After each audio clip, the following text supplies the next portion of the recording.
And as soon as you link your Gmail account, a compose window launches that's pre-filled with about 10 of our internal email addresses. It's pre-filled with a subject and a message. And all you're told to do is hit the GMass button to send that campaign.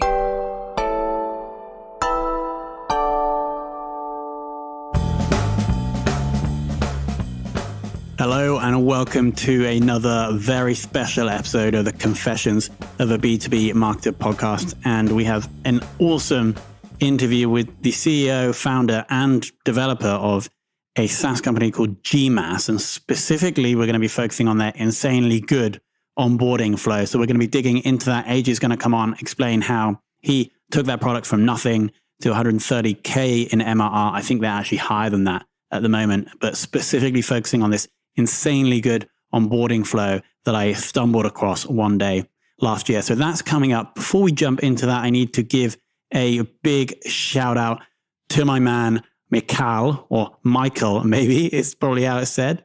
Now, Michael gave us an awesome review on Apple. He says that I'm a digital marketer myself, and I found a few golden nuggets here that I've already used in my biz. So we need to give a shout out to Michael and specifically his business, kickstartsidehustle.com.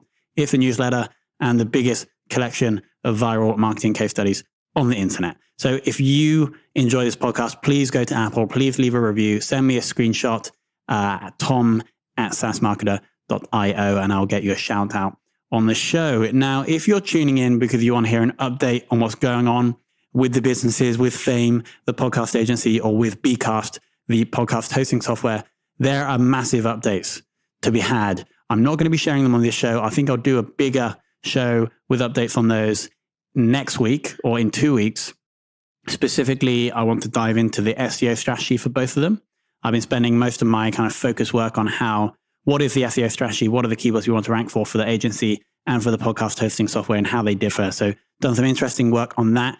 We've also potentially found a partner to run a promotion with. That I'll update on. That's kind of just in the very early stages. We're just deciding kind of what the structure is and what the thing is that we will be offering. I remember a couple of weeks ago, I said that I'd be bringing people onto the podcast to potentially build relationships to help them promote Bcast, but that kind of happened without even having to bring anyone onto the show. But I do actually want to bring that person onto the show as and when we confirm that to talk about the process of finding partners to promote your software. One more shout out I must give is for Ahrefs, specifically for their new free webmaster tools. Now, I'm an Ahrefs addict. I check it multiple times per day. I just love seeing the referring domains go up with every day for both products. Now, what Ahrefs have done is brought out most of those core features for absolutely free. So you can connect your site to Ahrefs. You can monitor the health of the site. It's going to be telling you exactly what you need to fix and when. It's going to be scraping the whole of the internet to find out your backlinks and letting you know them, and also seeing the keywords that you're ranking for that are bringing you traffic. Now, Ahrefs, I think it starts at like $99 or £99 per month, but they've kind of broken out these core features and they are offering them for free. So if you simply Google Ahrefs Webmaster Tools, you'll find the page. If they ask you where you came from, say that Tom Hunt from SaaS Marketer sent you. Now, with that, we're going to jump into this discussion with Ajay. Thank you. I'm excited to be here, Tom. So give us a 30-second intro to you and your background in email and SaaS, because it's pretty extensive. I'm a software developer by trade. I became an entrepreneur right out of college. I have been building email marketing products for the last 15 years. Mm-hmm. GMass is what I'm currently working on, and it's a plugin for Gmail that turns your Gmail account into an email marketing platform. Into an email marketing machine. Yeah, thanks. That sounds better than platform. But there's also another product which I think is quite cool as well. Yeah, WordZen. WordZen is a plugin for Gmail that allows an editor to write and respond to your emails for you. Yeah, this is insane, isn't it? So you get an email, and then if you'd like to respond, you record. That recording goes to you. Your editor writes it up. Yes. Yeah, nice. That's really cool. The idea is that you can handle your email while you're on the go from your phone. Yeah, that's nice. And before that, you built another email automation platform. Yes, that was called Django Mail. I ran that for about 10 years and sold it in 2013. Mm-hmm. And it was after that you were in Hawaii with your... Yes. Yes, with my now wife, actually. Oh, fantastic news. That's really great. So she was doing a yoga course. Yes. And then you somehow had the idea for GMass? Yes, I was actually working on a project related to WordZen, which is the email writing service. And I wanted a simple way to send a small campaign from my Gmail account. I didn't want to log into MailChimp, or I didn't want to go to Constant Contact and have to figure a bunch of stuff out and learn a new interface. I just wanted to do it from Gmail because I'm so familiar with Gmail and I live in it all day long. And I was shocked that nobody had written a way to make that possible. And I decided that I would be the guy to create that software. So you literally just banged that out when you were in Hawaii, right? I did. I wrote the front end in the form of a Chrome extension, which is 100% JavaScript. So I banged out the JavaScript and I paid a contractor $5,000 to write the back end, which I spec'd out for him in a couple of days. I even said, if you can get this done for me in, I think I gave him like a 5-day deadline. That's why I offered to pay so much. Normally I wouldn't pay $5,000 for what this was, but I just wanted it done quickly because I was so excited about it. And so we started building this out. And the thing I want to focus on in this episode is specifically the onboarding flow. Sure. And maybe before we go into it, I would urge people to Google GMass. I'm sure it'll be number one, Chrome extension, install, and see what happens next. Because it's like one of the smoothest things I've ever experienced. So this, first, could you just outline what happens in that flow and then talk about how you kind of thought about doing that? At what point during the business did you bring that in? Yeah. So I'll tell you exactly the moment that I realized I had an onboarding problem. I was reading a review that somebody wrote of GMass. There's a website called Authority Hacker. And somebody from Authority Hacker had written a review of GMass where he was comparing us to a couple of competitors. And he goes, I installed GMass, and the biggest problem is I had no idea what to do after I installed it. So I'm like, oh man, that's terrible. That's terrible. Because you've literally done the hard work to get the person there.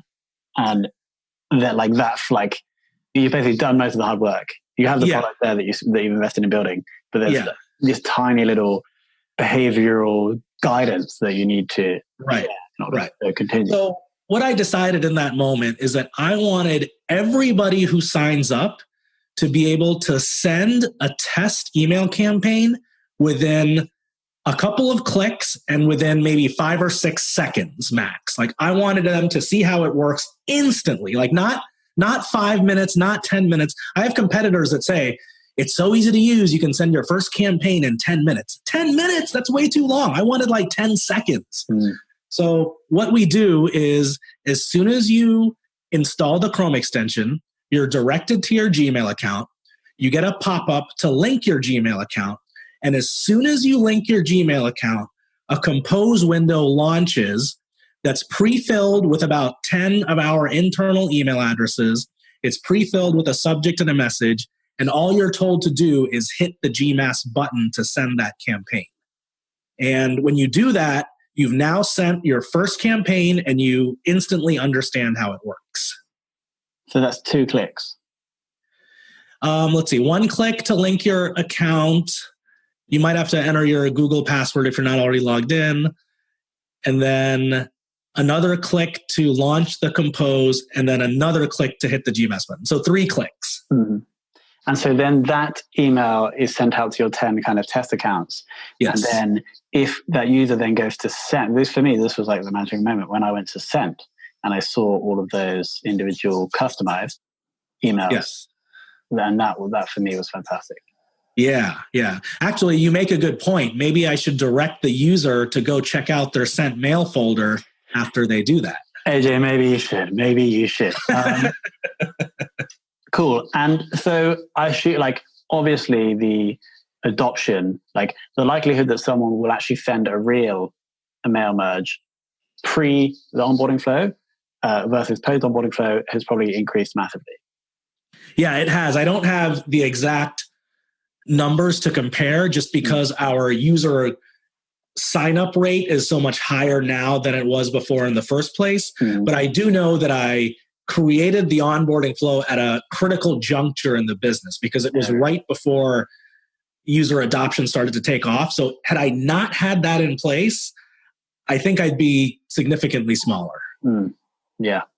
So if you, let's say you delayed it by 6 months, you would have had X amount of new users coming through that didn't have that and then would churn and potentially never come back because they were like, I have no idea what to do with this thing. Correct. Yeah. I can tell you that 25% of all the people that sign up now use that test campaign. They send that test campaign. Great. Awesome. Okay, cool. So the other 75% either just like forget about it or they don't send the test, but then continue using the tool. Yeah, a good percentage of them do. I mean, certainly there's a percentage of people that also sign up and just never do anything and never send anything. That happens with every product. Right? Exactly. Right, right. But the engagement is pretty high after sign up because of that flow. Yeah, so 25% are actually sending those. So you must have like hundreds or thousands of emails coming to those test accounts. Yeah, we do. Yeah, I'm sure you can handle that. I've stopped logging into those test accounts. Awesome. And so I really like that journey. You had the product, you had challenges, you saw a specific review from actually quite that's quite a useful customer, right? Authority hacker, they're like massive. You took the feedback and then you were like, okay, how can we now make it as easy as possible for people to do this? Yes. You implemented that flow, 3 clicks and about 10 seconds to push that through and to actually have people experience what the product is about. Yes. And which is obviously going to have a massive impact on adoption post sign up and probably paid use as well, because is there a paywall at a specific time or to unlock a specific feature? Yeah, there's a paywall if you want to send more than 50 emails in a day. Okay, cool. Yeah. And actually, you bring up an interesting point because I always believe that with every upside, there's a downside. So even though we have this really slick onboarding flow, which is a great upside for the business, there's a downside too. And the downside is that users sometimes get frustrated when they realize that that test campaign they just sent with those 10 people counts towards their free allotment. And they're like, oh man, I wouldn't have sent that if I knew that was going to burn up 10 of the 50. So, okay, so the 10 count up against the 50. Yeah. I mean, it's just, that's not intentional. It's just that it's difficult to separate out a test campaign from a real campaign and to count all these different types of emails. So we just lump it in with the total count. And to be honest, it's only one day, right? Next day they can go back to sending 50. Right. And really, we want you to upgrade. We want you to subscribe and pay because, that's how we sustain the business and build new features. Exactly. So do you have any other like sweet usage prompts that you're going to implement? Or do you think that's probably it? We have something pretty cool that I'm about to launch in the next couple of weeks. So one of the things you can do right now is you can run your campaign through a test that tells you if your emails are landing in the inbox, spam folder, or promotions folder. And what we're about to do is make it so that if that tool detects that a certain percentage are landing in promotions or spam, we're going to prompt you to use another tool, which we're about to launch, which will attempt to solve that problem for you. And it'll solve that problem for you by sending variants of your email, like making your subject all lowercase or routing it through a different server. And it'll keep sending variants and keep testing it until your inbox percentage gets higher. Yeah, that's pretty crazy. Because that's a massive, like any person cold emailing, their like biggest fear is getting to spam or promotions and never like reaching the inbox. Yeah. And it's becoming a bigger and bigger problem. We're seeing more just like regular non-marketing email end up in spam or promotion. Yeah, that's pretty game changing. So you say that's gonna be released in a couple of weeks? Yeah. Fantastic. And is there anything that you like, or the final question on the onboarding flow, the flow that I experienced a few weeks back, have you optimized that email or the way that process works anyway since it launched? It was probably a couple of years ago, right? It was, yeah. That process has been in place at least 2 years. So have you tweaked anything in that process, like even the wording, the email, the amount of email that's sent to, or has that remained constant? No, I have tweaked a couple of things. So you might recall that the button you're clicking on to launch the campaign says, "Show me the magic." So it used to be something more dry, like launch test campaign. Yeah. So I experimented with that and found that a little bit of wit goes a long way. Boosted the percentage of clickers. Yep. Yeah, nice. And then I've also experimented with the copy in the test campaign. Yeah. It used to be different. I know what it is now. And I've just kind of played with the subject, the message, because I wanted it to be something super simple and something that everybody can relate to. I'm just going to quickly get it up on my screen right now because I forgot what the actual wording was. But that is so weird to think that the word in a test email that someone could send would impact the amount of people that want to send the email. Like, it's so like, where are we? So yeah, I think so. Because in the end, that email is still coming from you, the user. So you want the text to be something that represents you, even as generic as the text is. You don't want it to be something that paints you in a light that you don't like. Even though it's only going to internal email addresses, but I get it. So, okay, I'm going to read this out. So it says, "Hey, first name," which is a dynamic field. "This is a test message I'm sending to demonstrate the power of GMass. I've composed this message, and even though I'm sending it to about 10 people, you'll think I sent this email just to you. Talk to you soon, !" Yeah. And have scroll down. Scroll down. And then these instructions to that user simply saying, press the GMass button to send this test email. Yes. Nice. Yeah, so it is pretty simple, isn't it? But I mean, you can have so much fun, like writing variations for that, like 2-sentence. Yes. The email. Anyway, awesome. AJ, like, this is super impressive, like super smooth. Again, anybody just Google GMass. It's GMass. I presume the first result on Google is going to be the Chrome store. Add it, connect your Google account, press 2 buttons to experience that onboarding flow. We have 3 questions to finish off. Do you have a favorite marketing/growth book? Yeah, it's a bit of an unorthodox choice, but it's a recruiting book called Top Grading. I've read parts of this. Yeah. So for me, this has been transformative for me because I used to be a terrible recruiter, and this book taught me to be, I think, a pretty good recruiter. And I think recruiting is the ultimate growth strategy. It's the ultimate growth hack, recruiting the right people. That's nice. The one thing I remember from the book is the threat of the reference check. Like, yes, players the torque. Yes, nice, God, so aligned. That's interesting. So you're basically saying that the growth is going to come from building or marketing awesome stuff, and you can only do that if you have great people. Yes, well, I would even go as far as to say you can only build a great product if you have great people. I've never been particularly well-versed in sales and marketing. I'm a product builder, and I've gotten away with being able to grow businesses mostly based on the virtue of the product and not a lot of fancy sales and marketing. That's actually the best way to do it. Like I spent 6 years in online marketing now, and I've been looking at a lot of SaaS companies and how they've grown.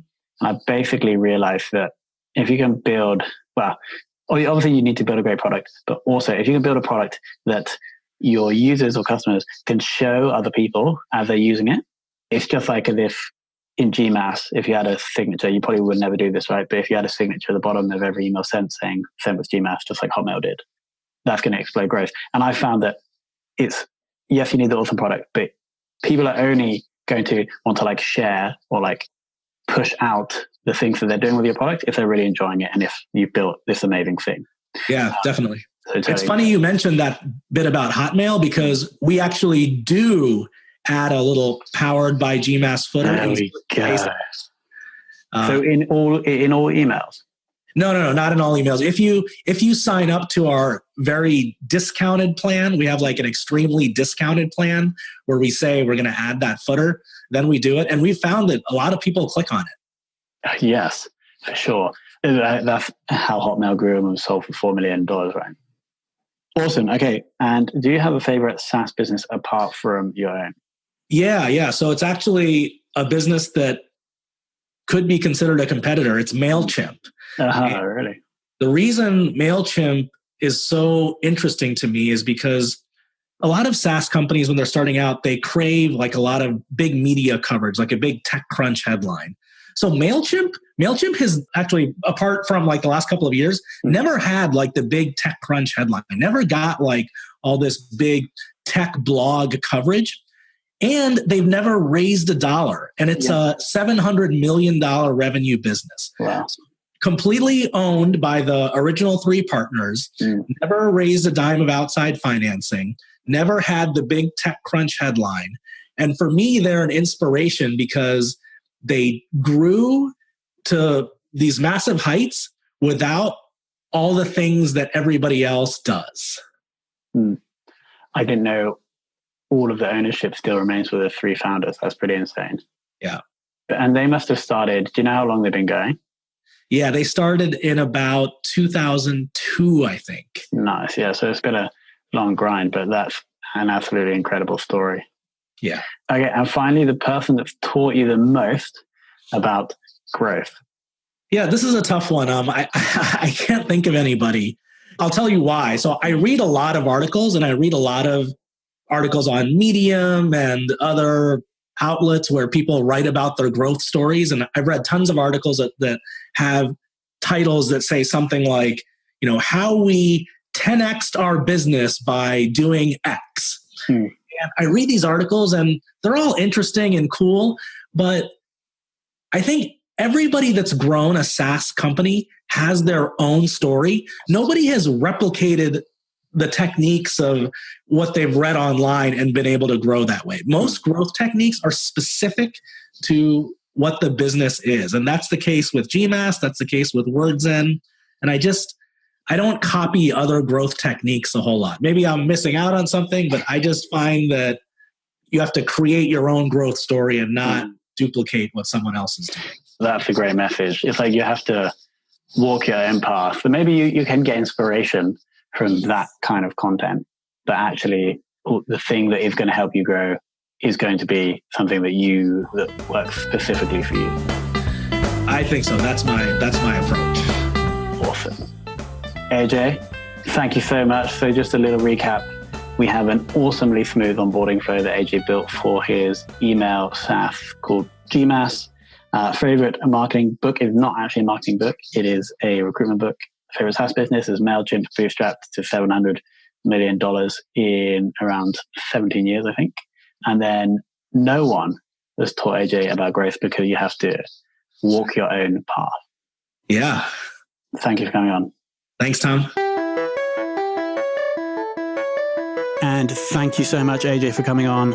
Thank you so much for listening. Again, if you want a shout out on the show that sponsors normally have to pay for, you just have to go to Apple, leave a review, email me a screenshot at tom@saasmarketer.io, and I'll get you a shout out on the show. As always, thank you so much. In the next episode, I'm going to be sharing more about the behind the scenes of Fame and Bcast. But thank you for listening. It's been an absolute pleasure.